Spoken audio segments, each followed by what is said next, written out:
사무엘상 강의 세 번째 시간으로 우상에서 벗어난 자의 반응이라는 제목으로 말씀을 보겠습니다. 한나는 인생 가운데 아주 고통스러운 과정을 지나갔습니다. 그런데 그 고통스러운 과정 끝에 아주 좋은 결과를 얻게 되었습니다. 우리도 다 인생에서 이렇게 어려운 일을 지나갈 때 그 과정이 아주 좋은 결과로 열매 맺기를 기대하고 소망을 합니다. 그런데 아무리 그것들을 원하더라도 그 과정에서 반드시 한나가 반응한 것처럼 하나님 앞에 우상을 내려놓는 기도를 해야 그런 좋은 결과를 얻어낼 수 있습니다. 만일에 이런 고통스러운 과정을 지나가며 이렇게 우상을 내려놓는 기도를 하지 않았다면 어떤 결과가 주어질까요? 아이가 생겼더라도 그 아이를 하나님이 목적하고 계신 더 거룩하고 또 가치 있는 일을 위해 사용할 수 없었을 것입니다.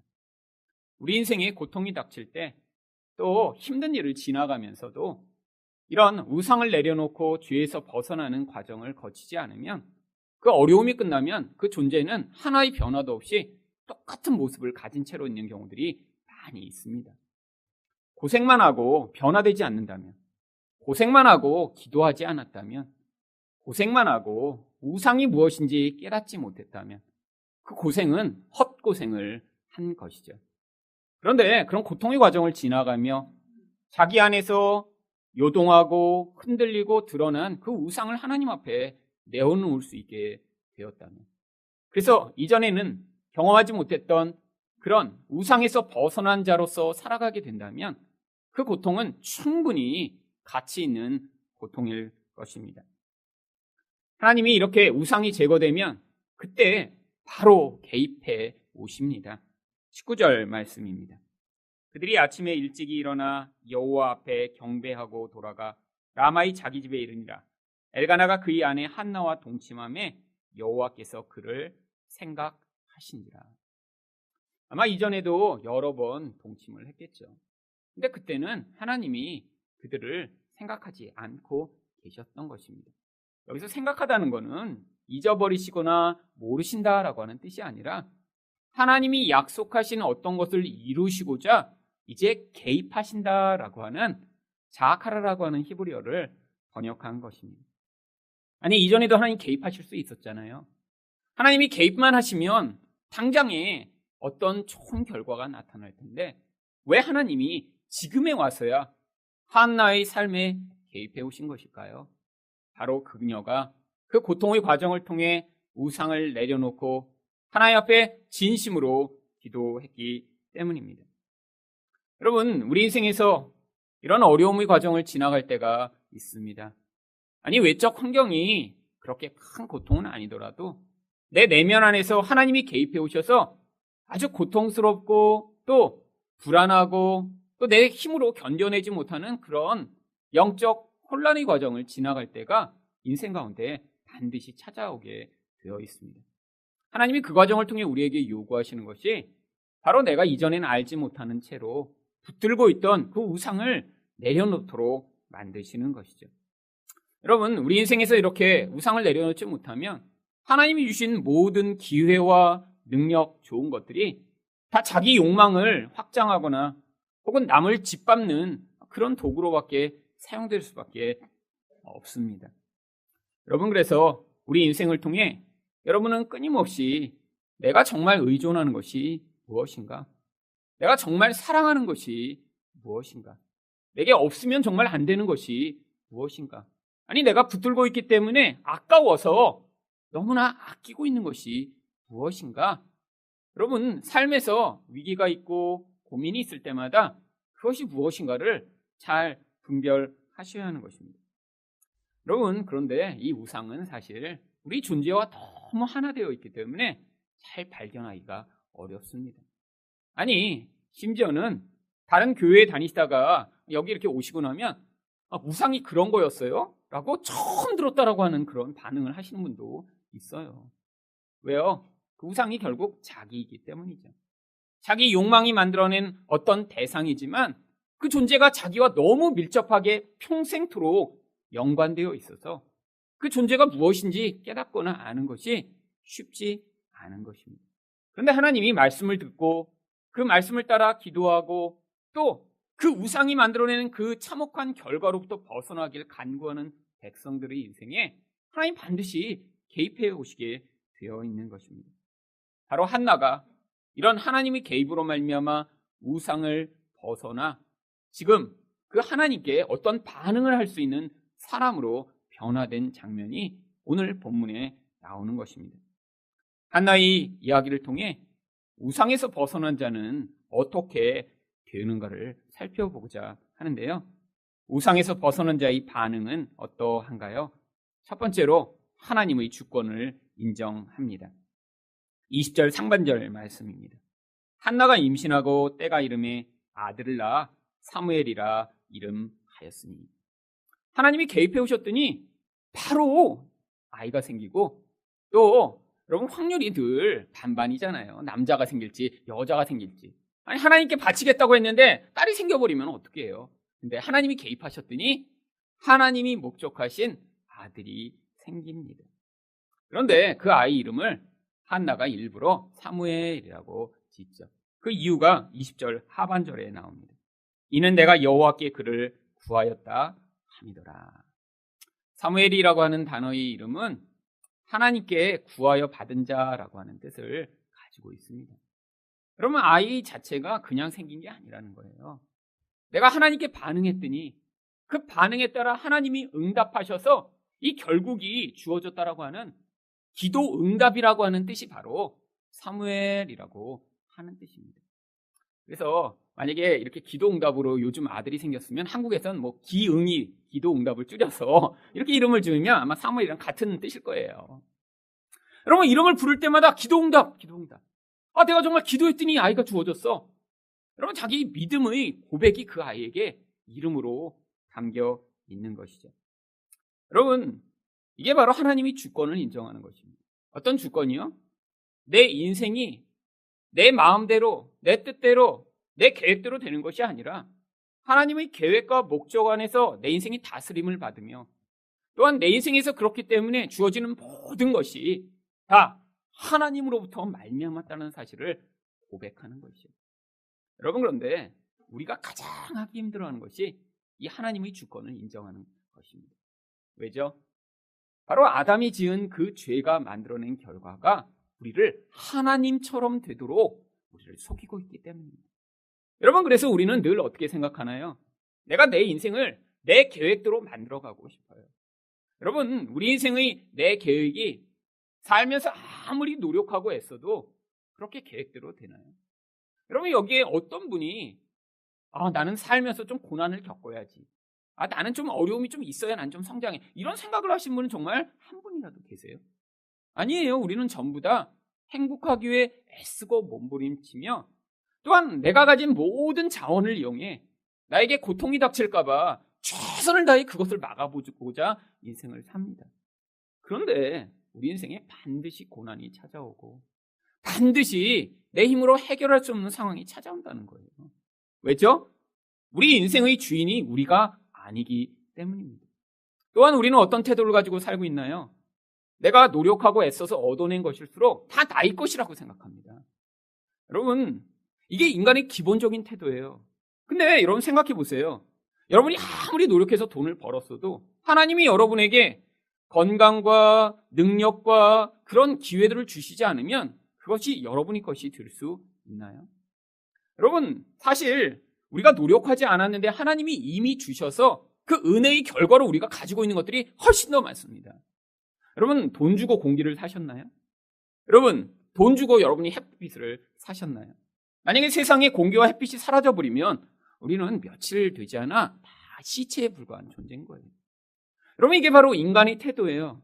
하나님이 이미 은혜로 주신 것들을 은혜로 받아들이지 않고 내가 조금 노력했거나 내가 아니 남보다 조금이라도 애를 써서 그것을 얻었다라고 하면 그것이 다 내 거기 때문에 내 마음대로 내 뜻대로 나를 위해서 그 모든 것이 존재해야 하는 것이죠. 여러분 그렇기 때문에 이 하나님의 주권을 인정하는 것이 어려운 것입니다.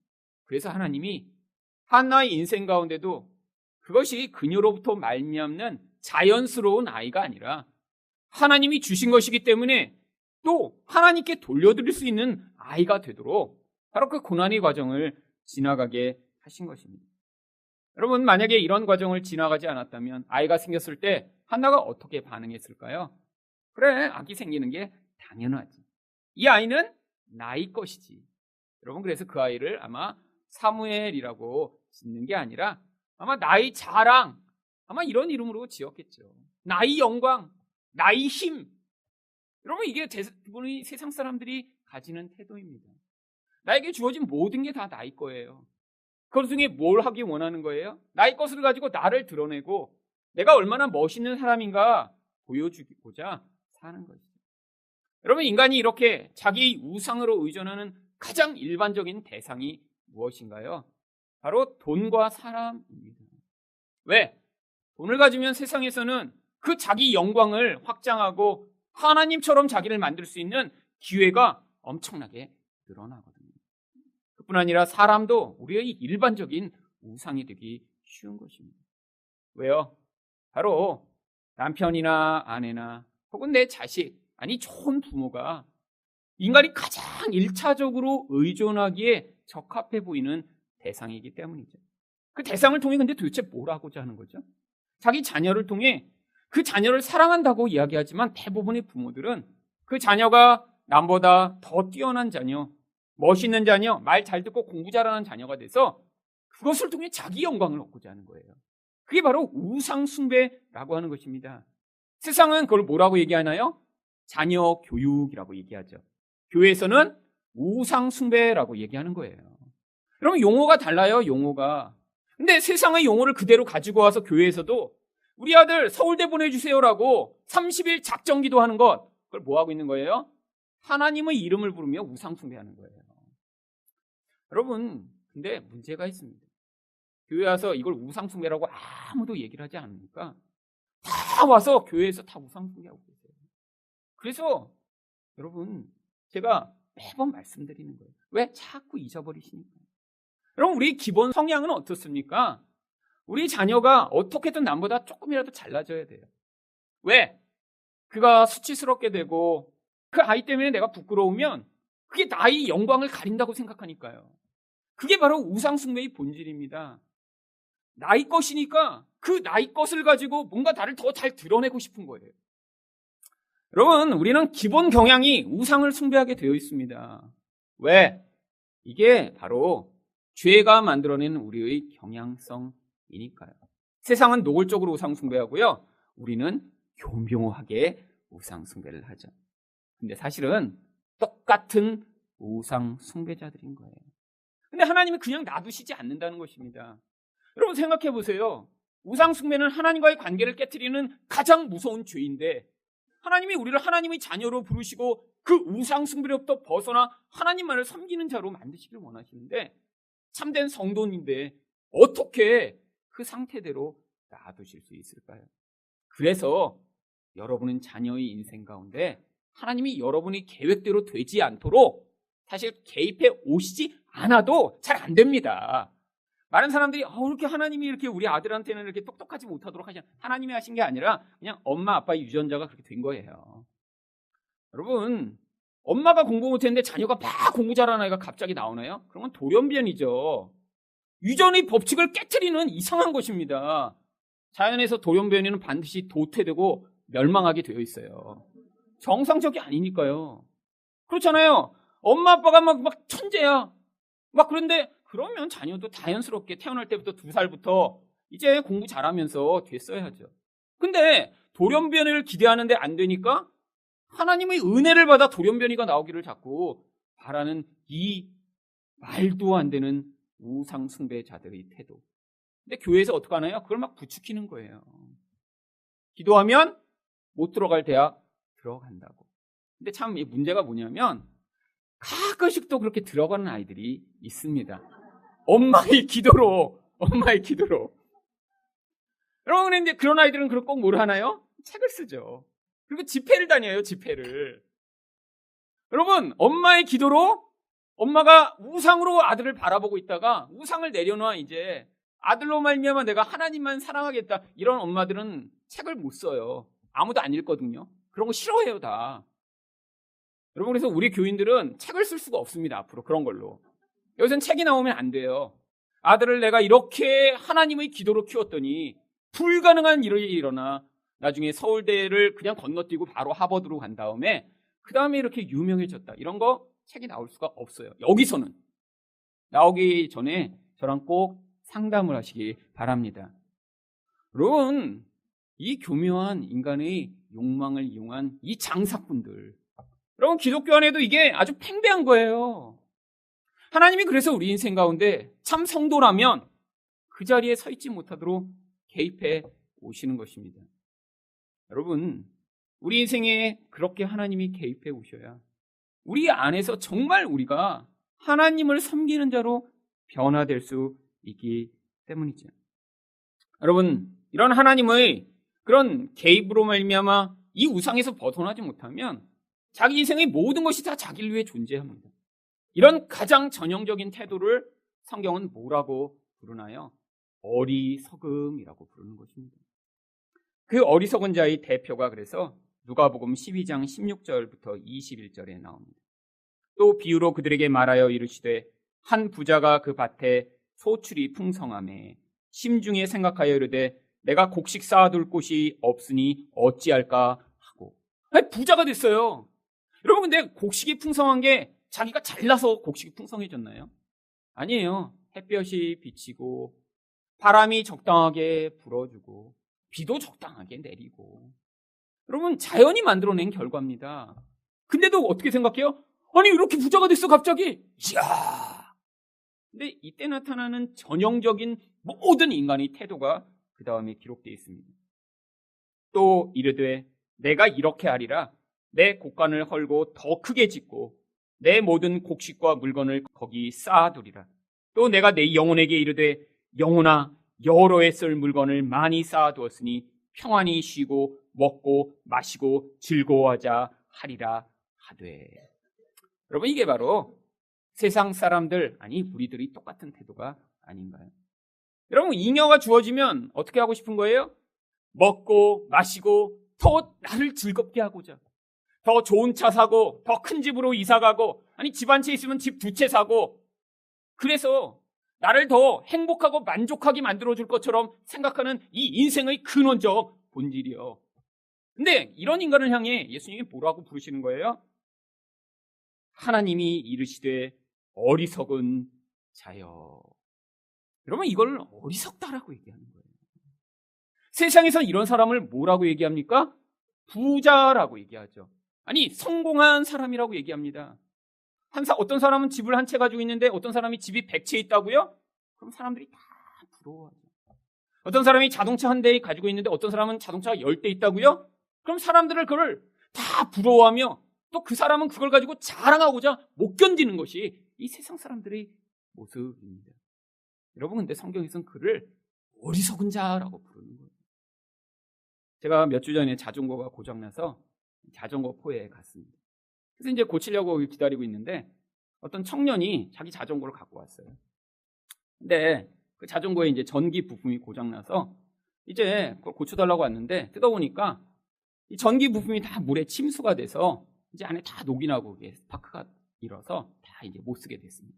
그래서 고치는 그 아저씨가 이거 물에 빠져서 이거 다 안에 스파크가 나서 고장났으니까 이건 못 고친다고 다 타버렸대요. 그랬더니 막 화를 내는 거예요. 물에 간 적이 없는데 이거 기계 고장이라고. 거짓말이라고. 아니, 이거 증거가 있으니까 보시라고 안에 다 이렇게 녹아서 물기가 됐다. 근데 갑자기 그 청년이 그러는 거예요. 아니, 내가 자동차가 8대고 건물이 2채가 있는데 아니, 이걸 못 고쳐? 그래서 제가 갑자기 거기 서 있다가 아니, 자기가 자동차가 8대 있고 건물이 2채 있는 것과 그 다음에 이 모터가 물에 빠져서 고장난 것과 무슨 상관이 있을까 곰곰이 생각하는데 정말 이 아저씨도 한참을 얘기하다가 설득이 안 되는 거예요. 그러니 자기가 자동차가 8대더니 차 이름을 하나씩 얘기하기 시작했습니다. BMW, 이름도 못 들어본 차를 얘기해요. 그러더니 막 화를 내더니 이렇게 나를 무시하는 데는 못 있겠다고 가버리는 거예요. 그래서 저랑 그 아저씨랑 이렇게 얼굴을 쳐다보고 있다 나간 거 확인하고 그랬더니 그 아저씨가 그러는 거예요. 요즘 젊은 것들이 더 심해요. 젊은 것들. 뭐예요? 자기가 건물 두 채 있고 자동차 많다고 이런 것에 있어서 그런 고치는 아저씨는 무시해버리는 거예요. 그래서 자기는 그게 물에 안 빠진 거다 얘기했는데 그 아저씨가 물에 빠진 거예요. 그랬더니 화가 난 거죠. 근데 그걸로는 통하지 않으니까 나는 이렇게 부자야. 그러니까 내 말 들어라고 싸우다가 화내고 간 것입니다. 정말 제가 거기서 너무 황당하더라고요. 하나님이 때려도 된다고 말씀하셨으면 때리고 싶을 정도로. 여러분, 그게 하나님이 우리를 보시는 마음이에요. 이 어리석은 놈아, 어리석은 놈아. 네가 지금 뭐 가지고 있다고 그거 자랑하고 싶어? 네가 지금 남보다 조금 잘났다고 그거 드러내고 싶어? 근데 성도는 그거 못하게 만드신다니까요. 왜? 그게 우리 인생의 본질이 아니니까요. 그 우상 숭배자로 살아가는 그 인생을 하나님 보실 때 이렇게 우스꽝스럽게 보시는 거예요. 여러분, 근데 우리도 똑같지 않으시나요? 여러분이 지금 왜 더 좋은 차를 타고자 왜 그러시나요? 아니, 지금 있는 그 집도 좋은데 왜 더 좋은 집에 가서 거기서 나는 이 정도 수준이어야 된다고 생각하시나요? 아니, 지금 사는 동네도 괜찮은데 아니, 나는 이 정도 수준 있는 데 가서 살아야 된다고 생각하시나요? 여러분, 자녀 지금 그 모습으로 괜찮아요. 근데 그 자녀를 더 잘나고 멋진 아들 만들어서 나는 이 정도 수준이야라는 것을 왜 드러내시고자 하나요? 여러분이 지금 우상 숭배자라 그러세요. 여러분, 이 사실을 깨닫지 못하면 이 어리석음이 계속 표출되며 남들은 다 봅니다. 남들은 봐요. 자기만 몰라요. 자기만. 남들이 아마 그런 우상 숭배를 계속하는 사람 옆에 있으면 아마 그 사람 안 보이는 데 이렇게 본 다음에, 근데 자기는 몰라요. 자기는. 우상 숭배는 본질이 자기니까요. 하나님이 이 부자를 향해 그래서 뭐라고 얘기하십니까? 어리석은 자여, 오늘 밤에 내 영혼을 도로 찾으리니 그러면 내 준비한 것이 누구의 것이 되겠느냐 하셨으니 자기를 위하여 재물을 쌓아두고 하나님께 대하여 부여하지 못한 자가 이와 같으니라. 여러분, 이게 어리석음 자의 결국이죠. 하나님에 대해서 아무 생각이 없어요. 우상 숭배하니까 눈에 보는 것만 의존하고 사는 것입니다.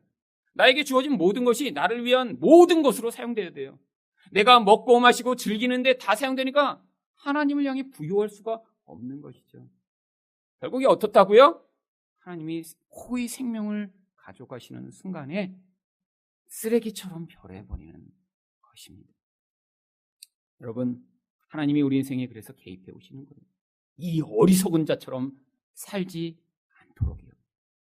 두 번째로 우상에서 벗어난 자의 반응은 어떠한가요? 온전히 예배합니다. 21절 말씀입니다. 그 사람 엘가나와 그의 온 집이 여호와께 매년제와 서원제를 드리러 올라갈 때. 여러분, 이 엘가나는 정말 아주 경건한 사람이었습니다. 옛날에는 뭐 지금처럼 매주 예배 드릴 수 없었으니까 이 엘가나는 매년 시간을 정해놓고 그때마다 가서 이렇게 예배를 드린 것이죠. 매년제는 특별한 일이 없어도 마치 우리가 주일 예배를 드리듯이 정기적으로 하나님 앞에서 예배 드리는 행위를 매년제라고 한 것이고요. 서원제는 하나님, 내가 이렇게 하나님께 헌신하고 서원하겠습니다라고 한 그 서원을 하나님께 이루고 확인하고자 드리는 예배를 말합니다. 그런데 남편이 이렇게 가는데 22절에서 한나가 그 매년제와 서원제를 따라가지 않겠다라고 이야기합니다. 오직 한나는 올라가지 아니하고 그의 남편에게 이르되 아이를 젖대거든 내가 그를 데리고 가서 여호와 앞에 뵙게 하고 거기에 영원히 있게 하리다 하니. 여러분, 왜 이때 올라가지 않은 것일까요? 단순히 아기가 어려서 같이 데리고 가지 않은 것이 아닙니다. 한나는 지금 하나님이 주시는 은혜가 너무 커요. 그래서 하나님 앞에 나아갔을 때 그 온전한 예배를 하나님께 드리고자 하는 마음으로 그 몇 년간을 기다리고자 한 것입니다. 하나님 앞에 그냥 가고 싶지 않았어요. 하나님이 이렇게 나의 인생에 개입해 오셨죠. 하나님, 그것을 하나님께 다시 돌려드림으로 말미암아 내가 하나님을 온전히 예배하기 원합니다. 근데 아기가 어릴 때는 가서 그렇게 온전히 예배할 수가 없잖아요. 하나님께 그 아이를 바쳐야 그것이 약속을 이루는 온전한 예배가 되는데, 그래서 그때까지 기다리다가 나중에 예배하기로 한 것입니다. 여러분, 온전한 예배가 무엇인가요? 바로 하나님이 무엇보다 귀하신 분이시며 하나님이 무엇보다 가치 있는 분이심을 인정하고 고백하는 것이 예배입니다. 그런데 우상 숭배를 하면 이 예배를 드릴 수가 없는 것이죠. 여러분, 여러분이 돈을 예배한다고 생각해 보세요. 그러면 그 돈을 위해 여러분은 살아가는 것이죠. 여러분, 본질 안에서는 하나님을 예배할 수가 없습니다. 여러분, 여러분이 사람을 예배한다고 생각해 보세요. 예배한다는 게 뭐죠? 사람이 가치 있는 존재예요. 내 자녀가 내게 제일 중요해요.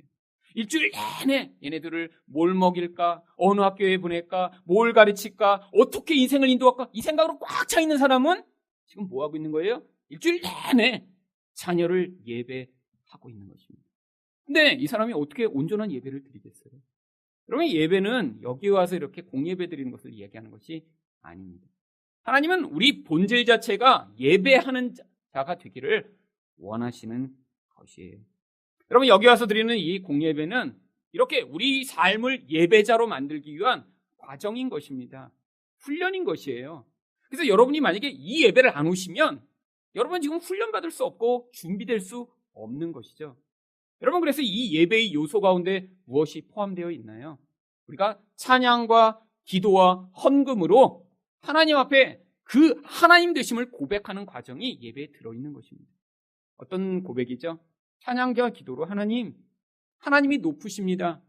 우리 하나님이 주인이십니다. 마음으로는 아니어도. 일단 입술로라도 하는 거예요. 마음은 아니어도. 여러분, 기도하며 뭐 하세요? 하나님 감사합니다. 하나님, 하지만 내게 이것도 필요합니다. 그러면서 하나님께 자꾸 하나님 중심적으로 반응하시는 것이죠. 여러분, 왜 헌금이 예배 가운데 포함되어 있나요? 원래 전통적으로 헌금은 예배의 아주 중요한 요소입니다. 근데 왜 헌금이 예배의 요소죠? 세상은 돈을 하나님으로 섬기니까요. 근데 우리가 헌금을 바치는 게 왜 바치는 거죠? 교회 재정이 모자라서 바치나요? 아니에요. 여러분, 여러분이 여기에 그런 마음으로 헌금을 하시려고 하시면 여러분, 마음이 준비될 때까지 기다렸다 나중에 하세요. 여러분 마음 가운데 헌금을 바치는 그 진짜 동기가 무엇이어야 하냐면, 하나님, 이 돈이 나의 삶을 주관하고 인도하는 하나님이 아닙니다. 하나님이 나의 삶에서 더 중요하신 분이시며 가치 있는 분이십니다. 내 삶에 주신 모든 것이 하나님의 것이지만 나는 이 일부만을 하나님께 바침으로 그 전부가 하나님의 것임을 내가 이렇게 행위로 고백합니다라고 하는 반응을 하는 것이 헌금입니다.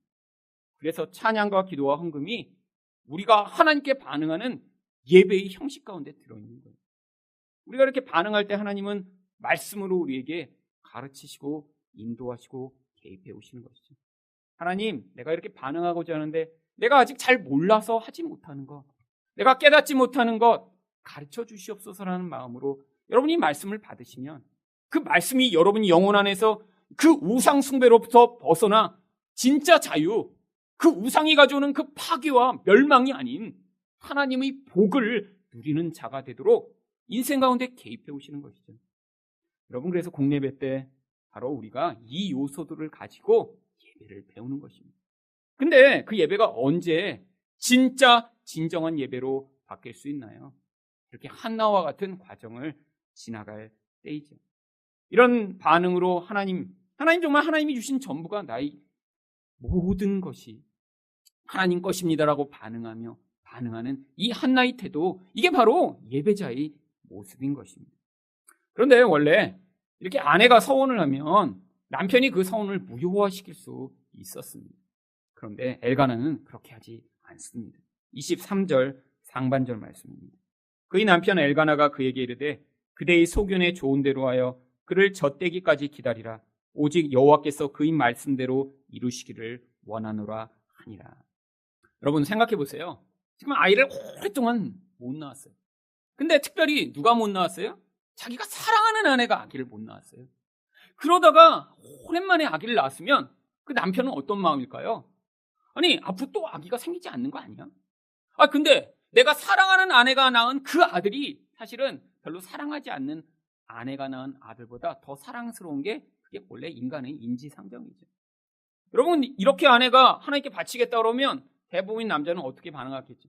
아유, 그걸 왜 바쳐 하나님께? 그리고 남편이 이걸 무효화할 수 있었습니다. 율법에 따라. 그래서 성경에 보면 아내가 잘못 발설하여 하나님께 서원을 했더라도 남편이 그건 아니야 라고 얘기하면 하나님도 괜찮다라고 말씀하셨어요. 여러분 이거 굉장히 좋은 거 아니에요? 아내가 이렇게 우연히 발설했는데 일단 아이는 생겼어. 남편이 그건 아니야. 내가 판단할 때 네가 잘못한 거지. 그러면 그냥 아이도 갖고 그 다음에 그냥 다 모든 게 해결되죠. 근데 이 엘가나는 사실은 아내를 배려하고 아내의 뜻을 잘 존중해 줄 수 있는 인격적으로도 굉장히 탁월한 현실에는 존재하지 않는 그런 남편이었습니다. 그러면 대부분의 남편이 어때요? 아내가 뭐라 그러면 아유 바보같이 뭘 그런 얘기를 하고 그래? 이게 대부분의 남자인데.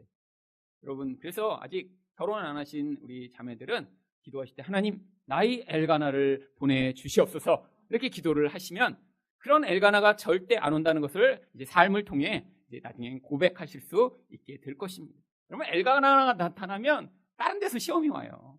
이게 한나의 인생이잖아요. 엘가나 기대했더니 엘가나는 왔는데 누가 나타났어요? 분인나가 세트로 들어옵니다. 그게 인생이에요. 그러니까 여러분 너무 어떤 거 하나에 집착해서 하나님 엘가나 달라고 그러면 알고 보니 분인나가 세트로 들어와 여러분을 고통하게 하니까 그냥 적당하게 달라고 하세요. 그럼 적당하게 옵니다. 적당하게. 너무 이렇게 어떤 것에 대한 막 집착, 막 기대가 이렇게 크면 그걸 파괴시키는 세트가 따라오는 이 인생. 그게 바로 성도의 인생이라고 불리는 것이죠. 여러분 그래서 한나가 어떻게 반응합니까? 23절 하반절입니다. 이에 그 여자가 그의 아들을 양육하며 그가 젖떼기까지 기다렸다가 젖을 뗀 후에 그를 데리고 올라갈세. 요즘은 이제 젖 빨리 떼려고 막 엄마 이제 젖꼭지에다가 막 매운 거 이렇게 발라놓고 애기한테 먹이고 그랬는데 요즘이나 그렇죠. 옛날에는 물이 워낙 오염이 많이 됐기 때문에 아주 오랫동안 아기에게 젖을 먹였습니다. 그래서 3살, 4살 이건 평균이었고요. 뭐 오래 먹인 아이들은 9살, 10살까지도 이렇게 젖을 먹는 아이들이 있었다고 그래요. 여러분 근데 아마 이 아이가 그래서 한 3-4살 정도 될 때까지 아마 젖을 먹은 것 같습니다. 준비를 시킨 거죠.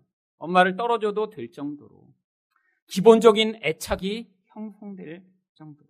그리고 하나님께 24절 하반절에 나아갑니다. 수소 3마리와 밀가루 1에바와 포도주 1가죽 부대를 가지고 실로 여호와의 집에 나아갔는데 아이가 어리더라. 여러분 하나님께 이렇게 예배 드릴 때 반드시 제물이 필요했습니다. 근데 여러분 제물을 보통 얼마를 요구하나요? 소 1마리를 요구합니다. 물론 이건 부자의 경우예요. 여러분 소 1마리 옛날이 지금보다 훨씬 비쌌겠죠. 근데 그 소 1마리를 요구하는 거 그러니까 아주 엄청난 큰 제물입니다. 아마 여러분이 1년 동안 내시는 11조 정도가 소 1마리 살 거예요. 그러니까 여러분 옛날에 이렇게 한 번에 가서 소 1마리씩 바쳤는데 오늘 몇 마리를 바쳐요? 한나가? 소 3마리를 바칩니다. 여러분 이게 무슨 마음을 보여주는 거죠? 이 한나 안에 있는 그 감사와 감동을 제물로 표현하는 거예요. 억지로 바치는 그런 사무엘이 아니라는 것입니다. 하나님이 내게 이걸 주셨죠? 하나님 저는 이만큼 해도 모자라요. 이 아이를 바칠 뿐 아니라 하나님이 나에게 어떤 신분이신가? 우리 하나님께 내 감사를 이렇게 표현하고 싶습니다. 라고 1마리만 바쳐도 되는 것을 3마리를 바치며 하나님 앞에 나아갑니다. 이게 바로 우상에서 벗어난 자가 드리는 온전한 예배라고 하는 것이죠. 여러분 근데 문제는 우리들 빼고 모든 온 세상의 피조물은 하나님을 늘 온전히 예배합니다. 요한계시록 5장 13절 말씀을 보시죠. 내가 또 들으니 하늘 위에와 땅 위에와 땅 아래와 바다 위에와 또 그 가운데 모든 피조물이 이르되 보좌에 앉으신 이와 어린 양에게 찬송과 존귀와 영광과 권능을 세세토록 돌릴지어다. 여러분 온 세상 피조물은 하나도 빠짐없이 하나님을 이렇게 다 예배한다는 거예요. 내가 영광 받기를 원해. 내가 더 잘나지길 원해. 내가 더 멋있기를 원해. 이런 생각을 피조물을 갖지 않는다는 거예요. 여러분 그런 피조물 만나보셨어요? 나무가 내가 세상에서 제일 큰 나무가 될 거야? 갑자기 여기서 개가 있더니 난 세상에서 제일 잘 짖는 개가 될 거야? 그럼 이런 개 없어요. 그냥 그 존재는 그러니까 다 뭐 한다는 거예요? 우리 하나님이 멋지십니다. 그 존재로 계속 예배하고 있다는 거예요. 근데 누구만 그걸 못해요? 인간만 못하는 거예요, 인간만. 왜요? 우상 숭배를 하니까요. 내가 높아지길 원하는 그 자리에서는 하나님을 높일 수 없으니까요. 근데 마지막 때가 되면 우리 모두 다 하나님이 이렇게 온전한 예배하는 자로 만들어 주시겠다고 성경이 약속하고 있는 것입니다. 그래서 요한계시록 7장 9절과 10절에 나중에 이렇게 온전하게 되었을 때의 성도의 모습을 이렇게 표현합니다. 각 나라와 족속과 백성과 방언에서 아무도 능히 셀 수 없는 큰 무리가 나와 흰옷을 입고 손에 종려가지를 들고 보좌 앞과 어린 양 앞에 서서 큰 소리로 외쳐 이르되 구원하심이 보좌에 앉으신 우리 하나님과 어린 양에게 있도다. 여러분, 우리를 높이는 게 아니에요. 하나님 저 잘했죠? 하나님 이렇게 제가 충성했죠? 하나님 저 괜찮은 존재죠? 아니요. 우리 하나님이 구원하십니다. 우리 하나님이 왕이십니다. 우리 하나님만 멋지십니다. 이거 하게 된다는 거예요, 우리는. 여러분, 그런데 이거 그냥 하게 될 수 있나요? 아니요. 우리 우상 숭배자인데 어떻게 그냥 하게 되겠어요? 그래서 이들이 어떻게 이렇게 예배하게 되었는지를 바로 요한계시록 7장 13절과 14절이 이렇게 설명하고 있습니다. 장로 중 하나가 응답하여 나에게 이르되 이 흰옷 입은 자들이 누구며 또 어디서 왔느냐? 내가 말하기를 내 주여 당신이 아시나이다 하니 그가 나에게 이르되 이는 큰 환난에서 나오는 자들인데 어린 양의 피에 그 옷을 씻어 희게 하였느니라. 그러면 이들이 어떻게 이 자리에 왔다고요? 큰 환난을 지나가서. 그래서 하나님 백성들이 이 생 가운데 환난이 있는 것입니다. 근데 환난을 지나갔더니 그들이 무슨 일을 했어요? 이제는 나의 힘으로 나를 더 강하게 만들고 싶었어요. 내가 더 멋진 사람이 되고자 몸부림을 쳤는데 환난을 지나갔더니 그게 안 된다는 거예요. 그래서 성도들이 그 자리에서 무엇을 합니까? 예수를 붙드는 거예요. 예수를 붙들고 그 예수가 나의 죄를 씻고 나를 우상 숭배에서 자유케 하신다는 것을 믿음으로 고백하는 그 과정을 통해 예수의 피로 자기 죄를 깨끗이 씻은 자가 되는 것이죠. 그럼 바로 그래서 우리 인생에 환난을 통해 우리가 우상 숭배에서 벗어나는 자가 되는 것입니다. 나중에 이렇게 우상 숭배에서 벗어나 하나님을 온전하게 예배하는 자들의 이야기가 그래서 요한계시록 15장 2절부터 4절에 또 기록되어 있습니다. 또 내가 보니 불이 섞인 유리바다 같은 것이 있고 짐승과 그의 우상과 그의 이름의 수를 이기고 벗어난 자들이 유리 바닷가에 서서 하나님의 검은 고를 가지고 하나님의 종 모세의 노래 어린 양의 노래를 불러 이르되 성도를 뭐라고 부르나요? 바로 우상을 벗어난 자들이라고 부르는 거예요. 근데 그 우상이 어디에 있어요? 우리 마음에 있잖아요. 그래서 그것을 벗어나서 이제 유리바다 세상의 풍랑이 없는 곳 환난과 고난이 다시는 영향을 미치지 않는 그곳에 서서 하나님을 찬양하게 된다는 거예요. 하나님을 어떻게 찬양하나요? 주 하나님 곧 전능하신 이시여 하시는 일이 크고 놀라우시도다. 만국의 왕이시여 주의 길이 의롭고 참되시도다. 주여 누가 주의 이름을 두려워하지 아니하며 영화롭게 하지 아니하오리까? 오직 주만 거룩하시니이다. 주의 의로우신 일이 나타났음에 만국이 와서 주께 경배하리이다. 여러분, 이 하나님을 예배하는 찬양의 노래에 인간이 들어가 있나요? 아니요. 하나님만 높이고 찬양하고 하나님만께만 영광을 돌립니다. 이게 바로 하나님이 우리 인생에서 예배자로 만들어 가시고자 개입하시는 이유인 것이에요. 물론 이 땅에서는 우리는 끊임없이 우상 숭배적 경향성으로 나를 높이고 자식을 높이고 내가 원하는 것을 이루고자 하지만 하나님이 성도의 인생 가운데선 이런 환난을 통해 결국에는 이렇게 예배하는 자들을 만드시는 복을 주신다는 것입니다. 마지막으로 우상 숭배에서 벗어난 자의 반응은 어떠한가요? 하나님의 것을 하나님께 돌려드립니다. 25절 말씀을 읽겠습니다. 그들이 수소를 잡고 아이를 데리고 엘리에게 가서 이제 예배드리고 나서 가장 중요한 일이 남아 있습니다. 무엇인가요? 바로 하나님의 것을 하나님께 돌려드리는 일입니다. 26절에서 그래서 이렇게 한나가 이야기합니다. 한나가 이르되 내 주여 당신의 사심으로 맹세하나이다. 나는 여기서 내 주 당신 곁에 서서 여호와께 기도하던 여자라. 자기를 소개하죠. 엘리가 그녀를 기억했을까요? 어쩌면 기억하지 못했을지도 모릅니다. 그런데도 관계없다라는 거예요. 자기를 소개하고 자기가 하나님께 약속한 대로 사실 이 사무엘을 드리는 것이죠. 그래서 27절에서 이 아이가 어떻게 주어졌는지를 이렇게 고백합니다. 이 아이를 위하여 내가 기도하였더니 내가 구하여 기도한 바를 여호와께서 내게 허락하신지라. 바로 간증이 이것이죠. 하나님이 주신 것입니다. 내 것이 아닙니다. 여러분, 그러니까 어떤 반응을 할 수 있는 것이죠? 28절입니다. 그러므로 나도 그를 여호와께 드리되 그의 평생을 여호와께 드리나이다 하고 그가 거기서 여호와께 경배하니라. 하나님의 것을 하나님께 돌려드린다는 것입니다. 여러분, 사무엘은 원래 하나님께 속한 아이예요. 레위 가문에서 태어나서 제사장이 되었어야 할 아이입니다.